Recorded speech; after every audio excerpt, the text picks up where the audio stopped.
आज हम बात करने वाले हैं ट्रेडिंग के सबसे जरूरी कॉन्सेप्ट सपोर्ट और रेजिस्टेंस के बारे में, क्योंकि इसे समझे बिना ट्रेडिंग में प्रॉफिट बनाना बहुत मुश्किल है। तो चलिए शुरू करते हैं बिना किसी देरी के। सबसे पहले समझते हैं सपोर्ट और रेजिस्टेंस होते क्या हैं।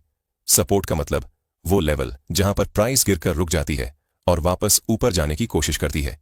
इसे आप जमीन समझ सकते हैं। दूसरे शब्दों में, जब सेलर मार्केट को नीचे ले जाता है तब बायर सपोर्ट लेवल से फिर से ऊपर ले जाने की कोशिश करता है। वही रेजिस्टेंस का मतलब है वो लेवल जहां पर प्राइस ऊपर जाकर रुक जाती है और नीचे गिरने लगती है।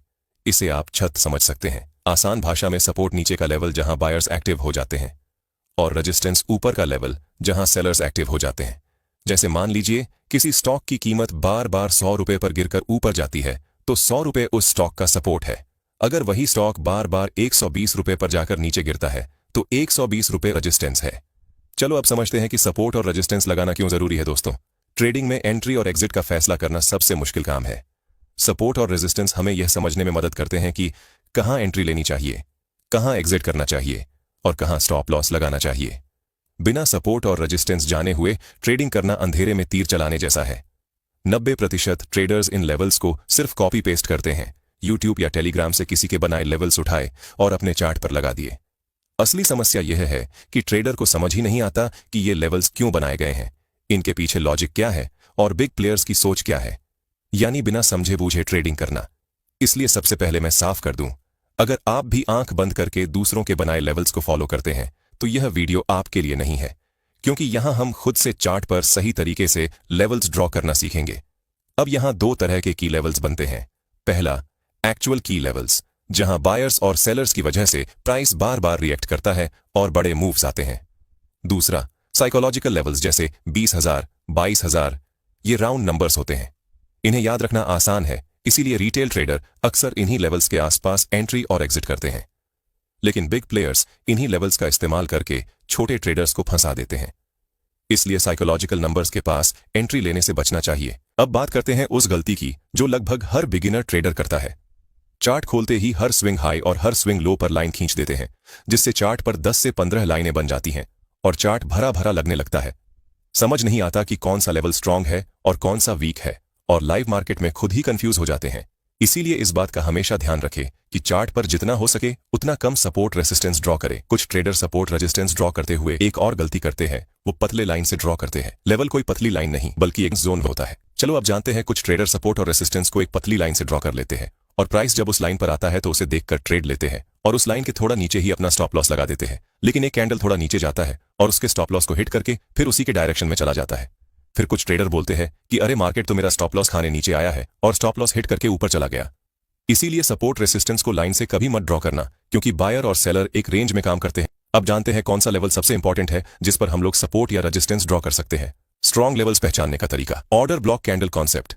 जब मार्केट किसी जगह से तेजी से गिरता है, इसका मतलब वहां बिग प्लेयर्स ने हैवी सेलिंग की है।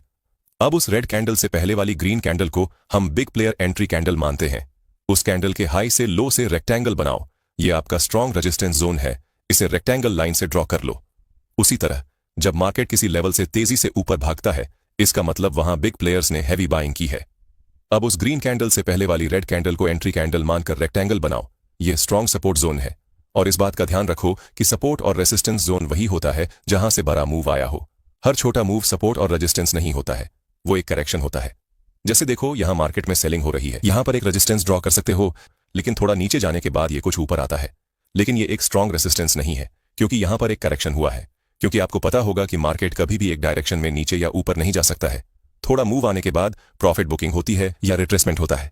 इसीलिए जब भी मार्केट में एक बड़ा मूव दिखे और किसी लेवल पर वो रुकता हुआ दिखाई दे तो आप उसी डायरेक्शन में छोटा सा स्टॉप लॉस लगाकर ट्रेड में एंट्री ले सकते हैं। लेकिन इस बात का ध्यान रखें कि वहां पर कोई बड़ा सपोर्ट या रेजिस्टेंस न हो। अगर वहां पर एक स्ट्रॉन्ग सपोर्ट या रेजिस्टेंस है तो उसके ब्रेकआउट होने पर ही ट्रेड में एंट्री करें। जैसे देखो, ये निफ्टी का 15 मिनट टाइम फ्रेम का चार्ट है, जिस पर हमने सिर्फ 3 सपोर्ट ड्रॉ किया, क्योंकि इस लेवल से बड़ा मूव आया है। इससे ये चार्ट भी साफ है, जिसमें स्ट्रॉन्ग सपोर्ट और रेजिस्टेंस का पता चल रहा है, जिससे देखकर हम लोग अच्छे ट्रेड को फाइंड कर सकते हैं। इसीलिए ये हमेशा ध्यान रखो कि जहां से बड़ा गिरावट शुरू हुआ वहां रेजिस्टेंस बनाओ और जहां से बड़ा उछाल शुरू हुआ है वहां पर सपोर्ट बनाओ।